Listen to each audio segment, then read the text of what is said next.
Hello, everyone, and welcome to this morning's panel discussion on careers in conservation. Those of you who have been involved with SCCS will know that this is a session that we have regularly on not just the standard careers that conservation scientists or conservation practitioners follow, but also to introduce you to the emerging careers that are coming up in this new landscape of conservation that is changing quite rapidly. We have with us today a fantastic panel. Thank you very much to all of you for joining us. Sugandhi is a National Geographic explorer and a wildlife filmmaker. Saurabh is co-founder of Rural Futures, as well as the CEO of the Balipara Foundation. Gopi Warrior is an environmental journalist and presently managing editor for Mongabay India, which is a portal I'm sure a lot of our participants will be familiar with. And our moderator for today is Stella James. Stella is currently based at the University of Melbourne, where she's pursuing a degree in environmental law. She is a lawyer and a storyteller, and she's been working for the last decade on issues related to environmental justice. She's worked with Adivasi communities in Odisha and with fishing communities in Lakshadweep and Tamil Nadu. And her interests basically are at the intersection of law, social sciences, ecology, the art and design, and social justice and environmental decision making. Thank you once again to all of you for joining us. Over to you, Stella. Thanks so much, Umesh, and I'm very excited to be able to moderate this panel with some very exciting speakers. And I hope we're going to have a really fun and exciting and useful 1-hour conversation. I've been part of SCCS in the past, and I've seen a lot of the careers in conservation happen. And I think just the range and the diversity that's been growing over the years has been very exciting to me personally, as having been a lawyer working with primarily scientists for a very long time. I think it's very exciting to be able to talk to a group of non-scientists working in conservation. So I'll introduce each panelist as I speak to them in a little bit more detail. Thanks to Umesh for the introduction as well. So I'll start with Sugandhi, who, as Umesh mentioned, is a National Geographic explorer, and she's a wildlife filmmaker and camera person. She's based in Bangalore, and I'm sure all of you have seen some of the work that she's done. She was part of Wild Karnataka. She was part of Wings in Wetlands. And she makes short films on natural history and wildlife conservation in both Indian and in regional languages. She freelances also as a camera person for wildlife and natural history productions, and those have been aired on Animal Planet, India, Love Nature, Smithsonian, National Geographic Society, and even Netflix. She's a member of the IUCN's Otter Specialist Group and volunteers with Conservation India, curating content and working behind the scenes for conservation campaigns. So thanks very much, Sugandhi. And I'm going to direct my first question to you. If I remember correctly, you were originally a software engineer, or at least you studied engineering, and then now you've shifted quite dramatically, I think, to wildlife filmmaking. So I want to hear from you a little bit about your journey of what made you make that change. And I'm sure you must have had doubts along the way about whether you were doing the right thing, and maybe reflect a little bit on, something that made you go, aha, I am where I was meant to be, or I am where I like being. And a little bit on maybe some of the doubts you've had, something that you regret or you feel like you could have done better along the journey. Over to you, Sugandhi. Thank you, Stella, and thank you, Team SCCS, for inviting me to be on this panel. It's indeed an honor to be here with all of them on the panel. It's a good learning opportunity for me also, and to be back at SCCS. So like Stella said, I was a software engineer in my earlier avatar. I studied software engineering, and then I did have a brief period, a couple of years, where I had a scientist tag associated with me when I was working as a project scientist at the Indian Space Research Organization, where it was a World Bank funded project on watershed development and management. So after that, I moved to a software company where basically I was behind the cloud, working on storage area networks and all that. But all along, I think even as a kid, this is what I wanted to do, like being a wildlife camera person.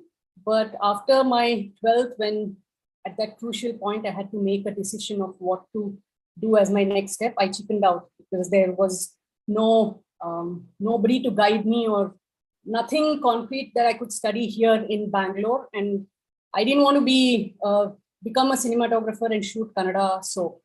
So I thought, okay, I don't know if being a wildlife cinematographer would be a viable, sustainable option. And hence I got into software. But I was doing this photography and filming as a hobby.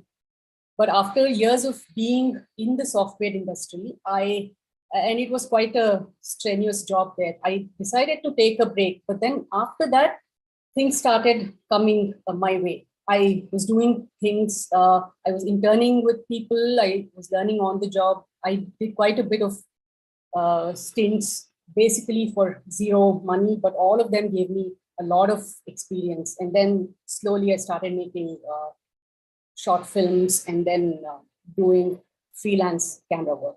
And of course, I had this, like ever since I was a little kid, from my age of 6, I used to be an All India radio artist. I still am. So I take part in Kannada plays, dramas, and I used to take part in these science shows also on All India Radio, where there were wildlife shows. So I was like, can I be in the field doing that and not just be behind the mic? Yeah, now I'm here and I'm really glad I'm where I am. Thank you. Thanks so much, Sugandhi. I think, yeah, the pressure, the after 12th pressure is really something quite real. And that, we remember for years after, we were in our chosen career. And yeah, very exciting that your dream from when you were 6 is something that you're able to be part of now. And that's always very exciting. Thanks so much, Sugandhi. I'll move on to Saurabh now, just to start by introducing him. As Umesh has already mentioned, he is the co-founder and designer of Rural Futures Innovation, and he's the CEO of Balipara Foundation. Rural Futures integrates ecological gains with upward socioeconomic mobility of forest-rich communities in the Eastern Himalaya region. And through Rural Futures, Saurabh and his team mobilize forest-rich communities, and particularly the youth, to engage in the value chain of ecosystem restoration. The natural capital that is sustainably derived from restored habitats is utilized by communities to deliver universal basic assets. And Saurabh holds a master's in biological sciences from the University of Manchester, and he is an Acumen Fellow of the 2021 cohort and a Fellow of the Aspen Global Leadership Network. So Saurabh, similar question to you again, somebody I think who has kind of shifted paths a little bit and careers a little bit, going from doing biology and then sort of moving into much more of a leadership role.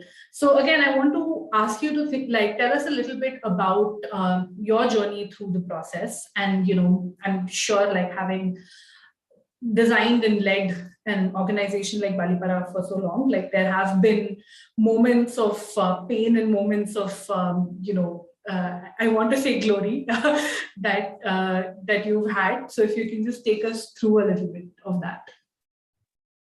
Absolutely, for sure. Thank you so much, Stella. Thank you, Umesh. Thanks to the team. And it's an absolute honor to be on this panel with all of you. Yeah, thanks a lot. So I'm going to start with the journey sort of a little bit back in the early 90s. So I was born in Assam. I was born and raised in Assam. And if you grow up in the 90s in Assam, forest and wildlife form a critical part of your childhood, but also something that you take for granted. So I never thought twice about working on forests or working on wildlife till much later in my life. So I was quite a regular kid. I studied biology in India and then abroad, and then was quite fascinated by the molecular biology, actually. So I was studying cells for a very, very long time, which had absolutely zero connection with conservation in hindsight. But I wouldn't consider those as wasted years, because I think I think a scientific background, of course, develops sort of like an acumen towards a certain kind of thinking. But sort of like the real transition, I think, happened, and I was thinking quite a bit about the aha moment. So I'm trying to talk about, I think, the most exciting of the aha moments, or the last one at least. So after having spent many years, like over 6 years of my adult life cooped up inside a lab, I realized that that wasn't really keeping me excited anymore, and B, that I had to try something new. So I started volunteering with the youth group that would take young kids out for forest walks, and this was while still working in Europe, in Germany. And when I used to take these school kids, sort of aged 4 to 6, for walks in the forests and talking about ecosystems, I was like, and in fact, quite upset about what ecosystems were still intact, and how humans had in fact completely converted ecosystems in Central Europe already like 100 years ago, right? So the most dominant types of trees were only 3. So in fact, that was a trigger for me to want to come back home, and B, to really understand better the forests and the wildlife that I always took for granted, but I was missing when I started spending time in forests in Europe. So I decided to come back home and to start with an internship at the Balipara Foundation. This was in 2016. And I think that the real aha moment was not even at that internship, but I think that it probably comes not even with passion. I think that we talk a lot about passion in the sector, right? That you need passion, and that passion has to motivate you. But I don't think that that's enough, right? I think that you need to be able to corroborate your passion with a good amount of data and facts to prove to yourself that the logic that you're trying to drive works. So I think that is what I did in the first year and a half before Rural Futures was actually born, right? So the real passion that I was trying to drive and trying to corroborate was the whole idea that most of the wealth of the world, right, really sits amongst a few people in a few cities, right? So 3% of the people own about 97% of the world's wealth. But none of this would be possible if our forests did not exist, right? And the origin of a lot of this wealth, especially if we go back to colonial history, is from nature and is from forests. So why really is it that all the people who are safeguarding our forests are the poorest in the world? So if you look at indigenous people in the global south. So I think that was the first aha. And the second aha was when we actually started doing the work on the ground. And we saw that, I mean, bringing back biodiversity can really bring back positive economics for local people. So I think that the aha really has to be corroborated, right? And you can be running around with a lot of passion, but till you have the data to corroborate your passion, it's quite pointless. So I think that really was the aha. I think just the fact that without nature we can't do business, and without nature we can't be alive, and B, the fact that bringing back nature in small steps can really bring back economics and social justice to indigenous people. So I think that I wouldn't want to use the word proof of concept because I think it's misused, but just the facts to convince yourself that what you're thinking and the path you're at really makes sense, right? I think there have been multiple challenges in this journey, and I think failures. I think the first failure was mine, totally, and I need the organization to put more blame on me for this, but they haven't yet. Is my inability, or not just my inability, I think, but my lack of importance to the government as a very, very important stakeholder in scaling, right? So we did a lot of work on our own in the first 2 to 3 years, and it was great, and everything was working out. And the scale was still very, very slow, right? Because I was hesitant in sort of like the barricades that sort of a partnership would bring, right? And I think that really limited the scope of the work in the last 6 years. And I think that we could have actually done what we are doing this year, 3 years ago, if we were more forward thinking with our partnership strategy with government. So I think that the importance of stakeholders is something that we underestimate. The importance of building a network of partners who believe in your work and you believe in their work is more important than we think. Especially if you work in sort of remote parts of the country or remote parts of the world, like Northeast India. I think building a local alliance for your work which is other organizations, universities, academia, and especially government, is something that really, really helps, right? And I can tell you that through better stakeholder management and by not working in silos, you can really scale your work by 100x. So passion is overestimated, and you need data and logic to support your work and work with as many people as you can without burning out. Thank you. Thanks so much, Saurabh. And yeah, like I totally agree with passion being overrated. I think it's a great sort of possibly initial motivator, but I think it does run out pretty soon in the long term. And yeah, definitely, I think for me also personally, working with governments has been one of the hardest things I've had to do over the years. So, and I will come back to you about that in a little while. I want to take this over to Gopi now. So as Umesh has already introduced, and most of you probably already know Mr. Gopi Krishna Warrior. He's an environmental journalist. He's based out of Thrissur, and he is currently the managing editor for Mongabay India, which is an environment and conservation online publication that most of us, I think, already know quite a bit about.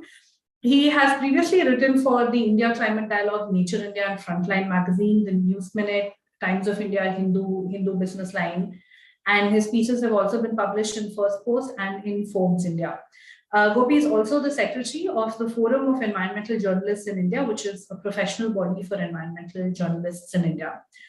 Gopi, over to you. I want to ask you a little bit about being a person who's been in the environmental journalism field long before I think it was a field, so to speak, and there were very few of you around. So again, a little bit about your journey, especially looking at, say, a little bit of the early years and maybe a little bit of the changes you've seen now and how that journey has been for you.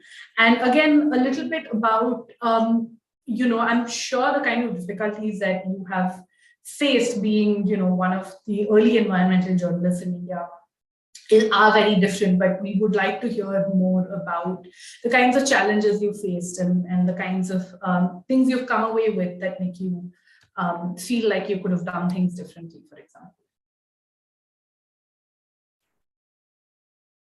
Gopi, I can't hear you. Is that only me? You hear me better now? Yes. Yes. This okay. Yeah. Okay. Thank you, Stella. Thank you for the organizers, and greetings to all of you watching this live.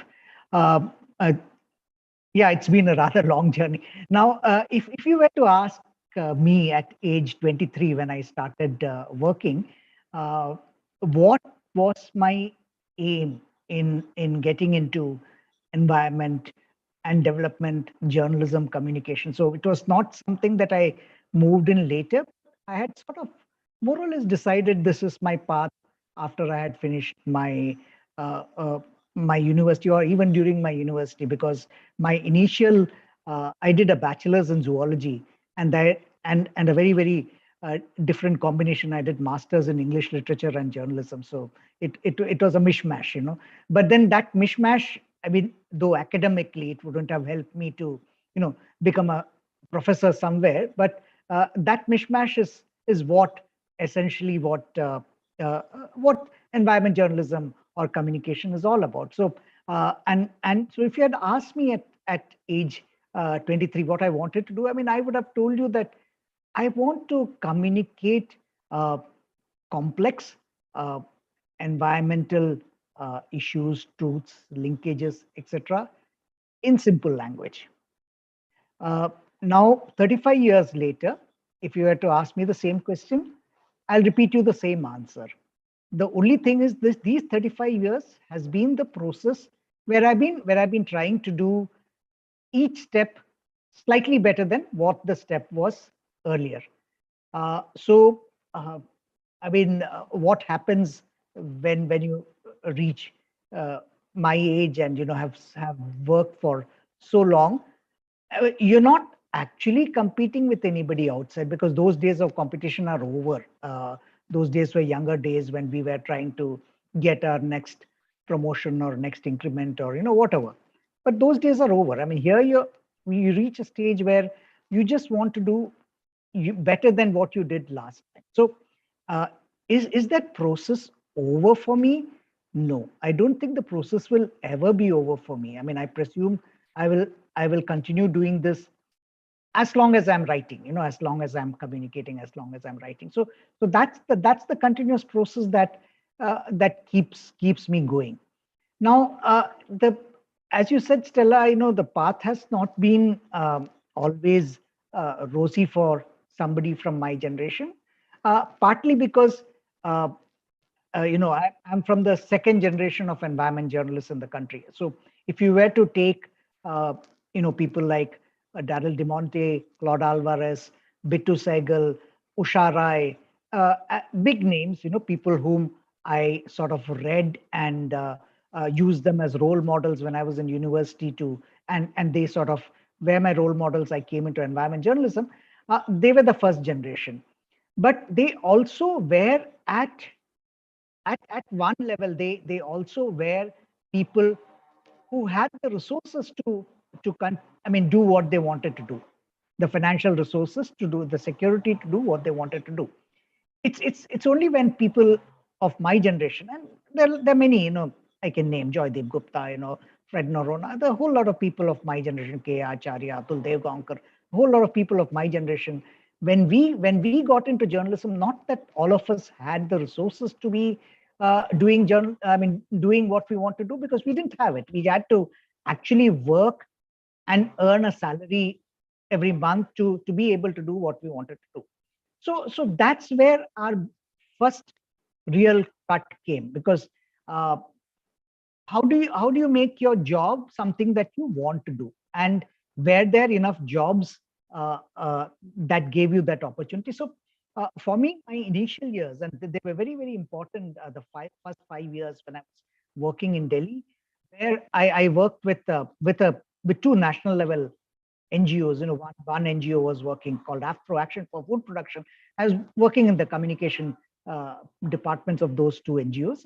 AFPRO was working with watershed development across countries. So it was very interesting to do actual field work, go to the field, talk with people, and then write about it, and communicate about it. So that was a real strong grounding on the field realities, and also with seniors who have been in this field for a very long time, technical people, but at least technical people with a heart towards working with people. So working with them. Then I had two very interesting years with one of somebody who's lesser known in Indian environment scene. Though he deserves a very, very, very big position there. A person called N.D. Jayal. I was working with him with the Indian National Trust for Art and Cultural Heritage in Delhi, and I was his sidekick. It was a privilege of being his sidekick. So and as a sidekick, I did everything that he asked me to do. So basically, the privilege was, people do not perhaps know that NDJ. When we all talk about Indira Gandhi being the prime minister who brought environmental discussions into the country, and at every stage of her official life, Indira Gandhi had one points person who would deal with it. Starting with one Ahluwalia, and then Ranjit Singh Ji, Samar Singh Ji, a whole series of people. N.D. Jayal was a very, very critical player at the time when the Silent Valley discussions were going on, at the time when some of the national parks were being formed, etc. In the later years of Indira Gandhi's life. So N.D. Jayal was the post-retirement was the director of natural heritage and intact. So I had the opportunity of working with him. So could understand a lot more on issues at that time, the Narmada Bachao Andolan, because in fact was deeply involved in those, and the anti-Tehri movement. So the two of the strongest environment movements in late 1980s, late 1990s. Almost the whole of 1990s I spent with publications, with Down to Earth magazine in Delhi as the first correspondent in South, and also with Hindu Business Line covering environment. Those were Actually, I mean, Down to Earth was a small period, so Down to Earth was a magazine which worked on environment. But the longer stint I had in business line was a tough period because, see, you must remember 1991, the economic reforms were launched in the country, and from 91 to the early 90s were spent with the whole country was going gung ho about economic reforms, and here I was talking about environment, and even within my own bureau, news bureau, which I was part of, I was being laughed at. You have only negative things to say about everything. But the point is, the biggest for me, the moment of pleasure was I used to talk about the Pallikarne swamp in Pallikarne Marsh in Chennai in 90s. When buildings were the tidal park and the electronic city had not come, but the Velachari and all those had started. And 15 years later, after the 2015 floods, one of my former colleagues said, you talked about that, and this is a guy who used to laugh at me all the time. So you talked about it then, and today we know what the importance of that. So that's the kind of. So I mean, the point was, for me, the problem was I was trying to be an environment journalist at a time when there wasn't too much of support for it, and that's the reason I had to go out of journalism for close to maybe 10 years, where I worked with International Agriculture Research Institute in their communication wings. But the point is, even with, I didn't lose hope. I mean, I sort of came back stuck to journalism, stuck to environment communication in different parts of the spectrum. But so that was the lesson for me. I mean, I just had to persist and come back into environment journalism, and had this opportunity now 4.5 years ago when when Mongo Bay India started to be the editorial lead for Mongo Bay India. And before that, I was training journalists, environment journalists in the 6 South Asian countries on climate change reporting. So that transition was, I mean, for somebody of my generation, it's very difficult for younger people to perhaps understand, because younger people, when they're getting into environment journalism or want to get into environment journalism, it is already an established field, and nobody looks at you like you're from Mars when you say you want to do environment journalism. So, I mean, we people like us sort of got in at that time. We persisted despite all that was flung at us, and I think that's what we are now giving back to the younger generation. Thank you, Stella.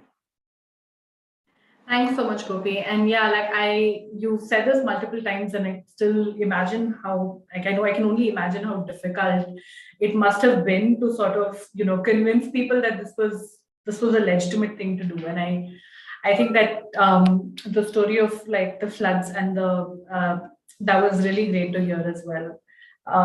So much of I guess, so much of just, I guess, also dealing with not being taken seriously at the time when you were speaking about the environment.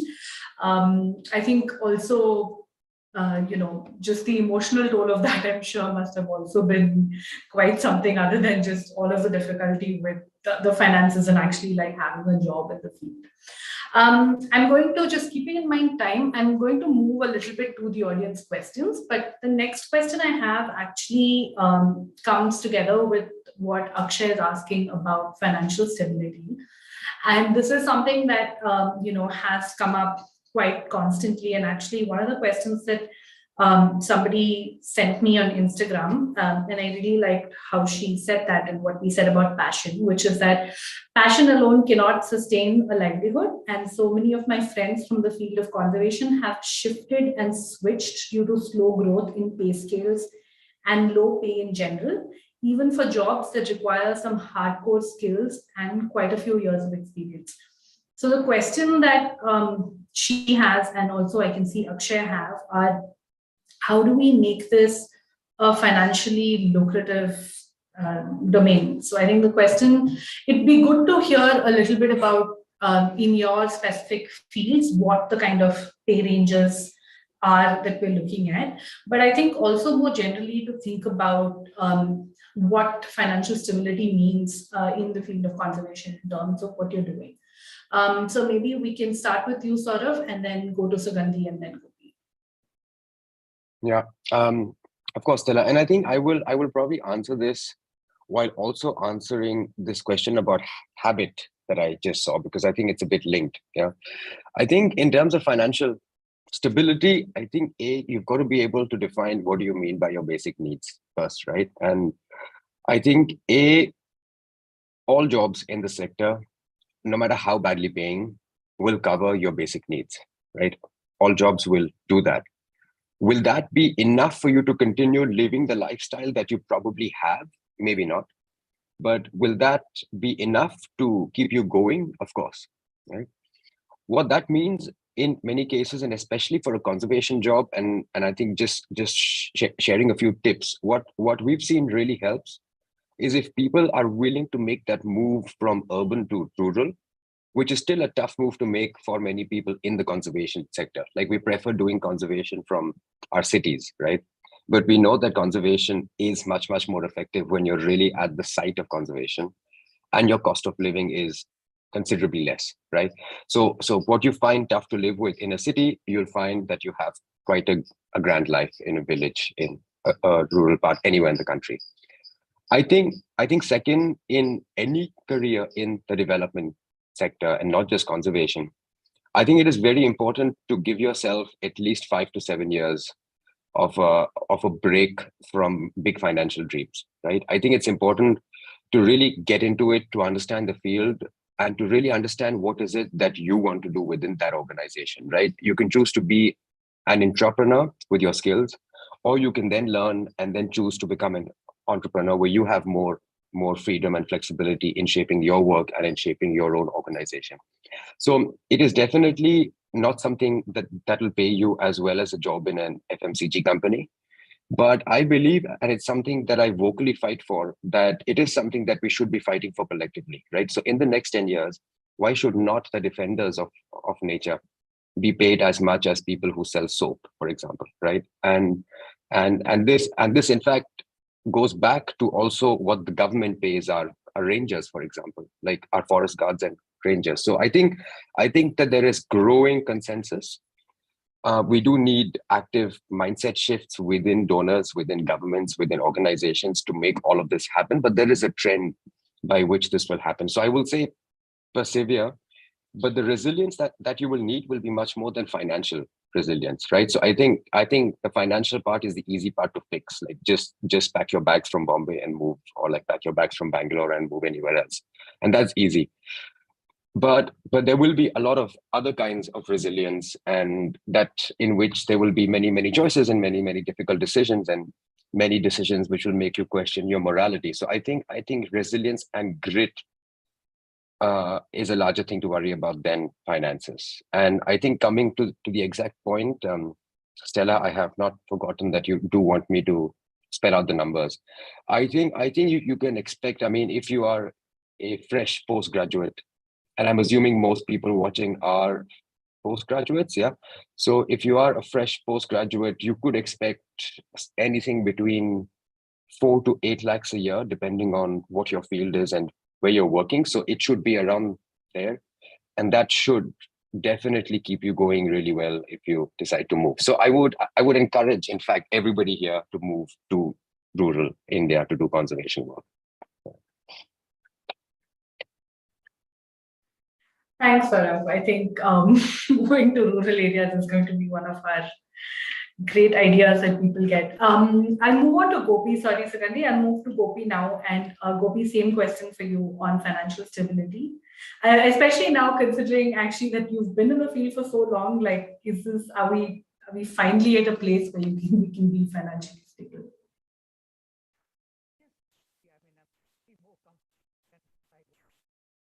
Sorry, we can't hear you again.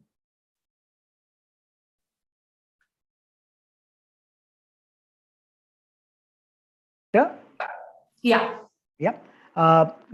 Certainly today I'm financially, more stable than what I was in my early reporting days. So I mean, that's certainly, I mean, that's partially because of course the salaries have grown, and also partially because in what stage of your life are your big expenses. So the unfortunate part is, more in life, is most of your big ticket expenses come when you have the least amount of money. So that's again, and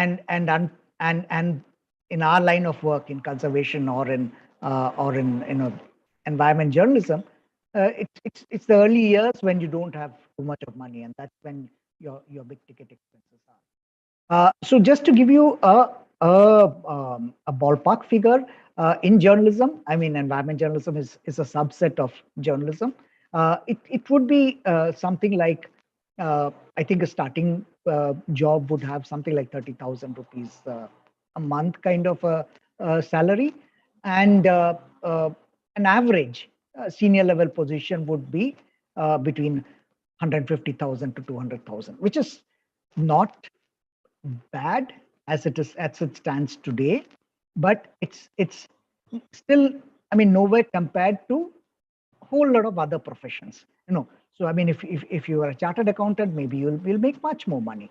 But then the point that you have come to conservation is, you didn't want to be a chartered accountant. You didn't want to look at somebody's bottom line. You wanted to look at nature's bottom line, and that's a choice you have made. So uh, uh, the good part today is that, I mean, when I talk about environment journalism, the good part today is there are opportunities everywhere. In the sense, almost every media house, whether it is a print or digital or television or electronic, does want to have somebody who has a reasonable, in-depth understanding of environment to cover. I mean, it's environment is taken seriously now. That's partially because of the kind of work early environment journalists have been doing for 20, 30 years, bringing awareness to this field. Also partially because nature has been hitting people hard. So an employer in Bangalore who has waded through water, and if he runs a TV channel, he'll certainly know the importance of an environment journalist in his channel.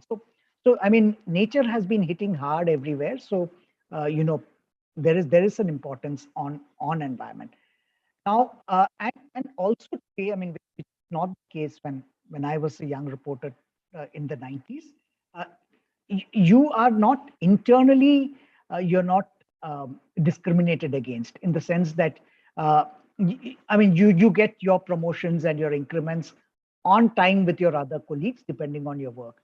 Whereas in the 90s, where environment itself was considered, something just outside, uh, uh, you wouldn't get your promotions on time. You wouldn't get your promotions on time. You wouldn't get your increments on time. Where you see your colleagues sort of rising the hierarchy, and you would still be left behind. These things don't make that much of an impact at this stage of my life. But yes, at that stage when you're entering, it makes a lot of impact when you're entering. One of the answers which I did in my life, and I think it can help others, is, if I mean, which I do not see happening now in the future, because environment is only going to become more and more important, because climate change is going to hit uh, harder and harder every year, and biodiversity loss is going to hit harder and harder every year. Environment and environment communication is going to become more and more important.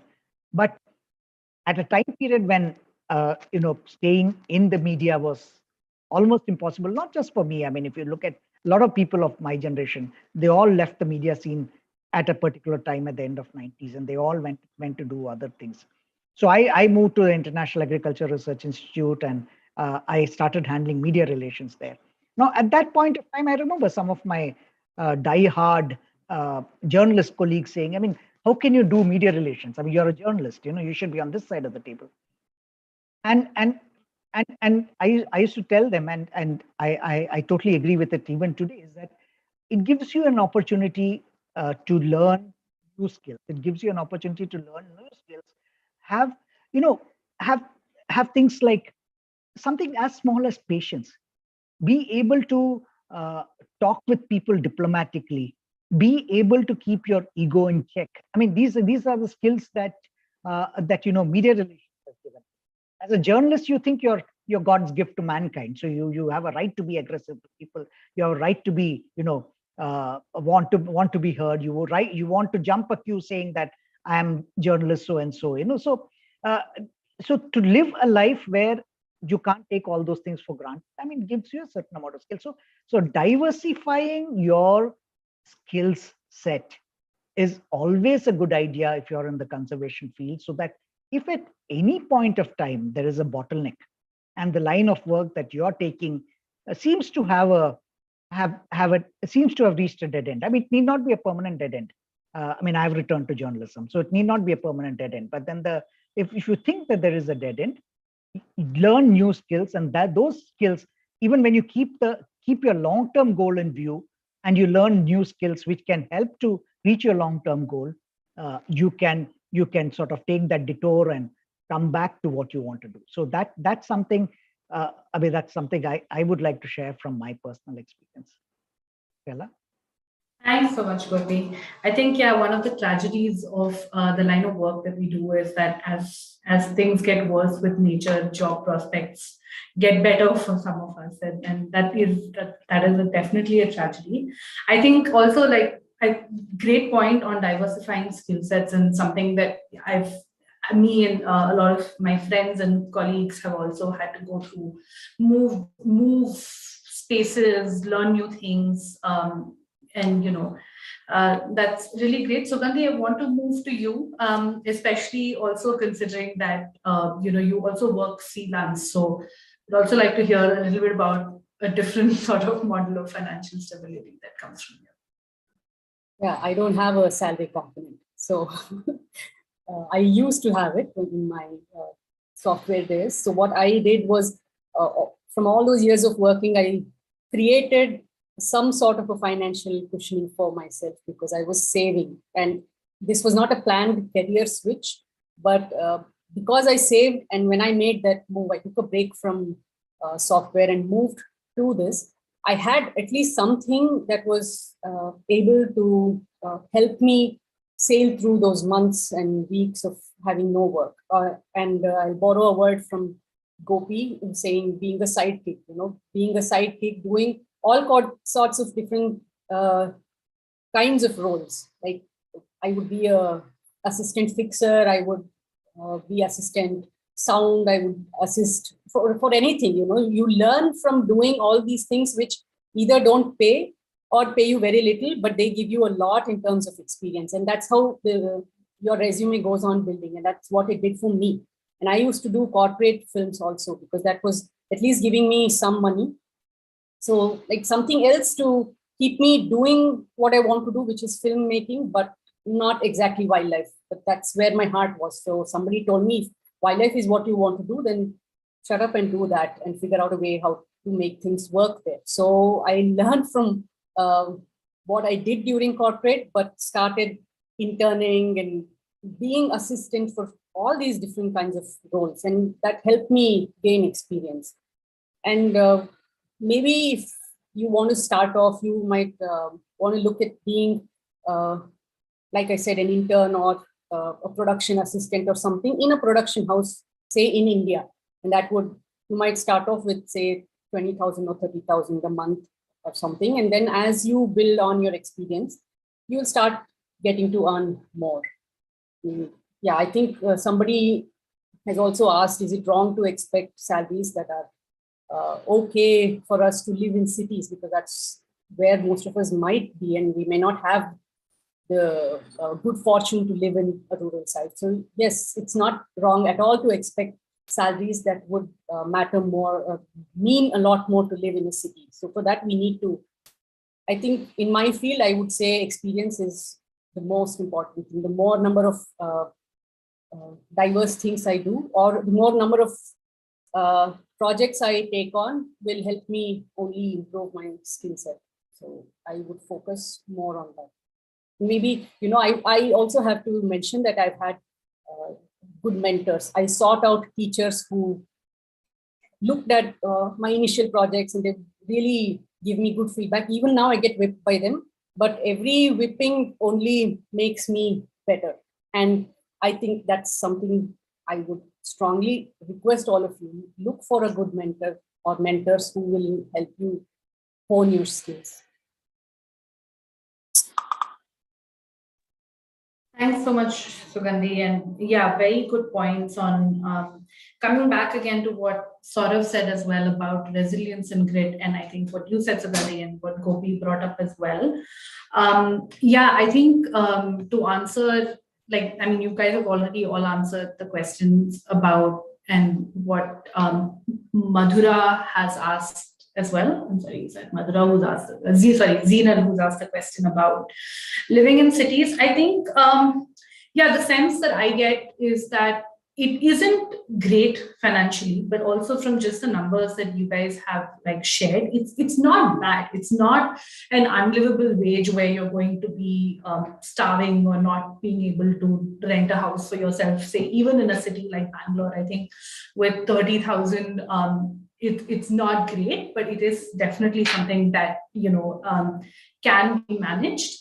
And I think now, and as I mean, maybe not as much as when Gopi was doing his work, but even now, it is a difficult field. I don't think any of us can deny that it is a field where there's a lot of hustle, there's a lot of learning new things, learning to live with things that you are not comfortable with, sort of really testing a lot of your strengths and limits. A question that you asked, Zeenal, about family, it's personally something that I'm struggling with as well, because I'm, in my early 30s and sort of having to decide, in a way, sort of having to decide between having a family or having financial stability. And these are definitely questions that come. But again, going back to what Saurabh said about, finances are not the only thing that's going to be challenging for us. And I want to reiterate that it's been a very difficult financial journey for me as well, but it's not like finances have not been the hardest part of what we've been doing. Like the moral dilemmas, the physical exhaustion, the mental exhaustion is somehow, way more and adds to all of the finances. And I'm not to sugarcoat or say that it's easy, but yeah, like the grit and, the ability to learn new things, be a sidekick, pull down your ego, all of that excellent points that everybody raised. And on that point, I'm going to do one last question to all of the panelists, which is again around similar points of Sugandhi. I'll start with you, where as a wildlife filmmaker, like we see a very, like, when we look at the videos, I see all of these very, very beautiful scenery. We look at like, your wings in wetlands is beautiful, watching like the birds and all of that. But I want to hear a little bit from you about what the behind the scenes of this looks like. And I'm going to add just a question from one of the students here about people who come into landscapes without, say, I guess, training in awareness, and that might disturb the images, and just your opinion as a wildlife filmmaker also. I think my behind the scenes would be similar to what all of you scientists are doing. I mean, you write and research papers. I don't author any, but I still have to do enough research so that I know my subject well. I know enough to respect the wildlife that I'm filming, and it could be not just wildlife, but also the people. So I need to understand everything about the wildlife that I'm filming. And that means that if I'm on the field for a week, I would have spent several weeks before that doing the necessary research. And it also involves something like what we call a treatment. So your outline of a script or something. So all these things need to be in place before we actually get out on field. I need to be mentally prepared to expect a certain behavior and be ready to film that. But sometimes that may not even happen. Like you're waiting for something. I think Stella mentioned the film Wild Karnataka. So we were waiting for over 18 days for these sloth bears to come out, and they just refused to come out. But there was something else interesting that was happening in the slot bear sanctuary, and that was the peacock lecking behavior, which was something fantastic to watch. And we filmed that, and that really was a fascinating behavior to film. So you need to be prepared to make that switch, and for which you need to know that these things happen, and you need to know a little bit, a little more than a little bit of the behavior of wildlife.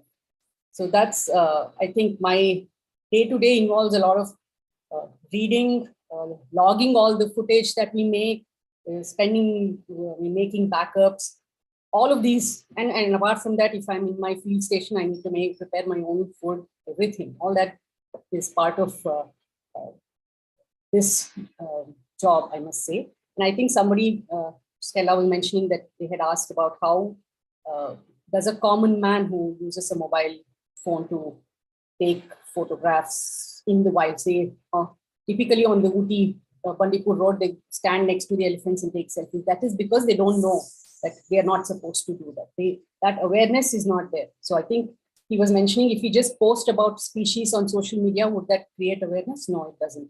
So we need to take the message of how to behave with animals in the layman's language. And like Gopi said, keep it as simple as possible and probably make it fun. That's what I think we should do. Make it fun or make it simple, make it reach them in the media that they are used to watching, maybe on TV or maybe on Instagram Reels. Whatever reaches the masses is what I would always want to reach out for.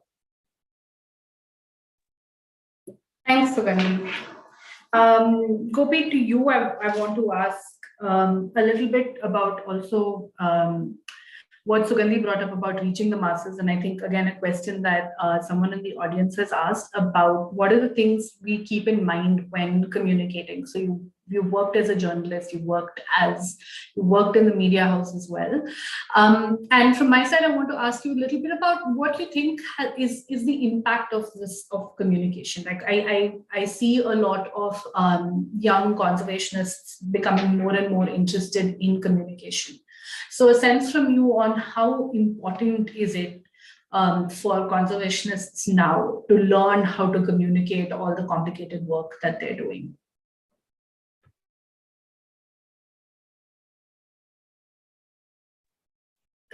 Gopi, we can't hear you again.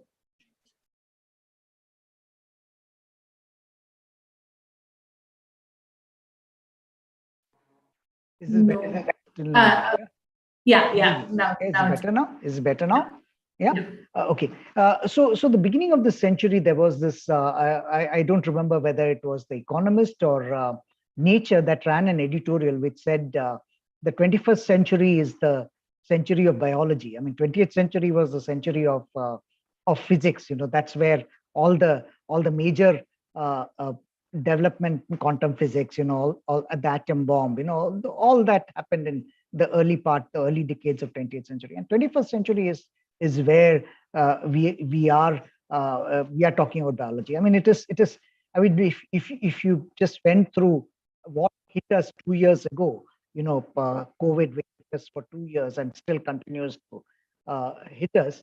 I mean, again, is essentially biology driven. I mean, because then all kinds of other factors come into being. So if you are in any spectrum of conservation or biology, life sciences sector today, communication is not something that is in addition to the work that you're doing. Communication should be a part of the work that you are doing. And only if you can talk to people about what is the impact or the impact may not be today. I mean, impact could be 5 years down the line. But then if you can talk to people and articulate to them and sort of convince them that the work that you're doing has significance. Today, if it's today, then communicate in what significance it has today. Or if it's for tomorrow, then what potential significance it holds for tomorrow. Would you be in a position to, one, very important for you professionally, get attention to yourself and your work, because otherwise your work will not be supported. You will not get attention, and your work will not be financially supported. But at the second level, for you to be a part of an organization, it is very important for the organization to get credibility, to get a brand recall, and also to get funds, because ultimately the days of Christmas shopping for organizations, research organizations, is over. I mean, there was a time when organizations just asked for money and they got it. That part of that those decades are over now. I mean, just by saying that I'm doing scientific research, you got money. I mean, today every organization has to fight for resources. I mean, whether it's in the non-governmental sector, governmental sector, private sector, anywhere. So for all that, communication is important, and communication is what that would take you, I mean, your work to the larger, connected to the larger larger national consciousness, if you may want to call it, or the larger national understanding on something, or awareness. And communication is what will take you, I mean, one, to the public, and through the public to policymakers. So if you want some work to happen, like Sugandhi mentioned, I mean, if you want people to stop, getting off their car and taking selfies with a lone tusker on the Bandipur road, then you need to have, and if you need to communicate first about animal behavior, of elephants' behavior. Understand that elephant doesn't think like we do. So your logic is not. I mean, elephant is not very happy with selfies. So starting with that, and then how does this later get into policy action? I mean, and if Karnataka Assembly were to pass a rule saying that anybody who gets down would be fined, let's say, 5,000 rupees, then you'll see less number of people doing it. But how do you get the Karnataka Assembly to realize that this is something very important? And now, for that also you need communication. And how does that communication happen? The communication can happen through, I mean, internally you can do that, and you can perhaps get a time with assembly, because nowadays assemblies and parliaments don't have as much time to listen to others like it was earlier. But you can do that, but also through the media, and that is where the importance of media comes in. Because media has a multiplier impact on the message. And for communication, Stella, I mean, what really strengthens? I mean, how can you communicate something better? I think the crux of it is looking for linkages. How does, I mean, something that you're doing, how does it link to larger issues? I mean, issues which have day-to-day relevance, which have policy relevance, and which have relevance to economics. It has relevance to so how do you look at linkages? So I mean, going back to the Bandipur example, I mean, if you can communicate, I mean, and there are a lot of people in Kerala and who want the road to be opened at night.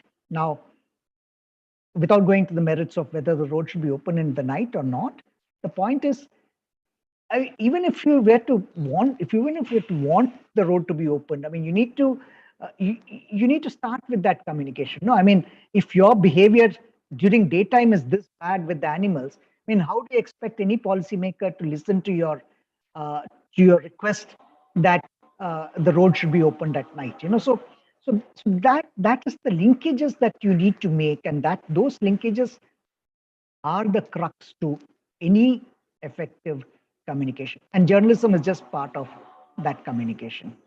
Stella? Thanks so much, Gopi. I'm going to do one really quick question to you, Saurabh. We're really short on time. But a quick question on that somebody else has asked as well about the different disciplines. So I think Sugandhi mentioned also, and so did Gopi, about the need to diversify our skills and to go beyond what we've sort of learned. And you at Balipara work with, as I understand, economists and people from a lot of different disciplines as well. So quickly, what you feel is the need, like the importance of having to do some, interdisciplinary work like that, and how somebody who wants to do this but not necessarily through formal qualification, how would that work? Yeah. Absolutely, thank you. And I think I would go back to what Gopi began with by talking about a degree in zoology and then in English, right? If I got you right. And I think that we need more combinations like that, and those combinations, unfortunately, even today, are difficult to find.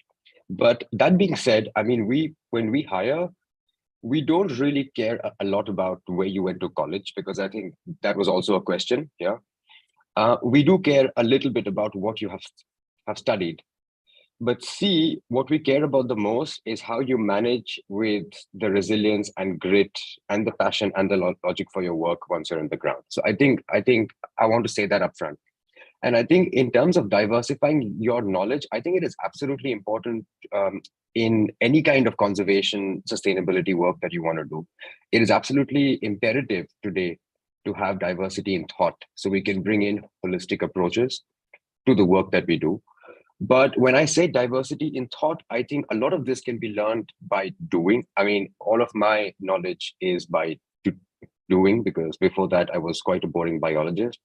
And I think that the internet has just made learning so much easier for everybody in the world. I mean, we constantly get team members to up their skills using courses available online, and I think that is a fantastic and a largely free way to upgrade your skills.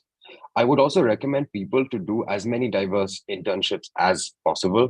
Yeah, I would also encourage people who provide internships to pay interns at least a little bit as far as possible, because we should never take anybody's time for granted.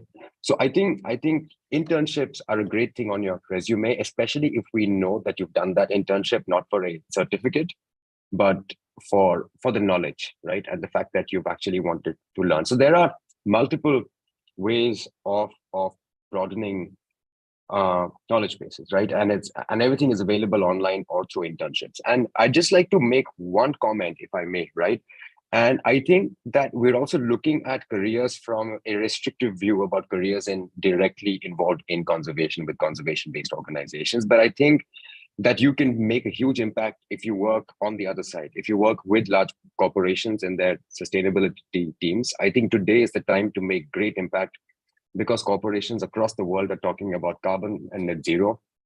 And we need people from our side, on the other side, within these networks, to really bring about true change through carbon and net zero and sustainability. So that is a career option which will pay you very well as well. Yeah. Thank you. Thanks so much, Saurabh. We're going to end the panel now. Thank you so much to Gopi, Sugandhi, and Saurabh for what I thought was a very interesting and exciting discussion. And I hope you guys have all gotten some good ideas as well from the panel. And I think, yeah, again, going back to what all three of them have said, I think it's important to remember that in many ways, a lot of the things that are happening in conservation are still new, even though they've been happening for a while. So I think the ability to just sort of forge your own path, and then that comes with all of the challenges, but then also the satisfaction and the fulfillment that comes with having something work when you're one of the only people who's doing that in around you. So I think just hold on to that hope if you want to keep doing this. And I think it's safe to say that in 5, 7, 10 years time, it does hopefully get better, and the environment gets better as well, and not just our jobs. And with that, thank you everyone, and I'll hand it over to Umesh to close. Thank you so much to all of you for joining us. That was a very insightful discussion. I'm sure our participants have a lot are going to take a lot away from this panel discussion. Thank you, Stella, for moderating the discussion, and thank you, Sugandhi, Gopi Krishna, and Saurabh for joining us and sharing your insights. Thank you, Stella, and thank you, SCCS. And yeah, I hope to see you all in real life soon. Thank you so much for everything. We'll be in touch. Thank you. Thank you. Thank you so much.